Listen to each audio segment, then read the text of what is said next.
UG Tamil லெசன்ல நம்ம unit 1 unit 2ல இருக்கின்ற வினாக்களை தான் பார்த்துட்டு இருக்கோம்.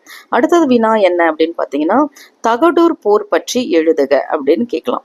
தகடூர் அப்படிங்கிறது இப்போ இருக்கிற தருமபுரி மாவட்டத்தினுடைய பழைய பெயராக இருக்கின்றது.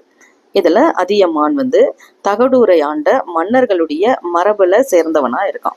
இந்த சேர மன்னர்கள் அப்படின்னு சொல்லும் போது இந்த போர்ல ஈடுபட்ட சேர மன்னர் யார் அப்படின்னா, வரலாற்று ஆசிரியர்களிடையே நிறைய வேறுபாடு அப்படிங்கிறது இருக்கு. சிலர் சொல்றாங்க பெருஞ்சேரல் இரும்புரைன்னு, மற்றும் சிலர் சொல்றாங்க செல்வ கடுங்கோ வாழியாதன் அப்படின்னு சொல்றாங்க. இப்போ தகடூர்ல அந்த போர் நடக்குது. இந்த போரை பற்றிய தகவல்களை நமக்கு சங்க நூலும் புறப்பொருள் நூலும் நமக்கு எடுத்துரைக்குது.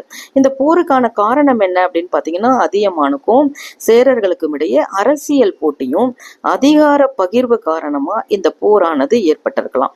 இவங்க 2 பேர்ல யார் அங்க ஆட்சிக்கு வரணும் அப்படிங்கிறதுல 2 பேருக்கும் சண்டை ஏற்படுது.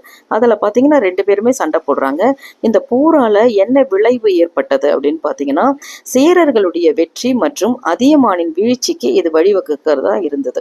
சேர மன்னனா இருக்கிற பெருஞ்சேரல் இரும்புரைய நம்ம தகடூர் எரித்த அப்படிங்கிற பட்டப்பெயரையும் அவர் பெறுகின்றார். தகடூர் அப்படிங்கிற இடத்துல அதியமானுக்கும் சேரர்களுக்கும் இடையே அரசியல் போட்டி காரணமாக நடந்த போரை தான் நம்ம தகடூர் போர் அப்படின்னு சொல்றோம். இந்த போர்ல பாத்தீங்கன்னா அதியமான் அப்படிங்கிறவரு தோல்வி அடைகிறாரு, சேரர்கள் அப்படிங்கிறவங்க வெற்றி அடைகிறாங்க. அதனால சேரர்களுக்கு தகடூர் எரித்த பெருஞ்சேரல் இரும்புரை அப்படிங்கிற பட்டப்பெயரும் வழங்கப்படுகின்றது.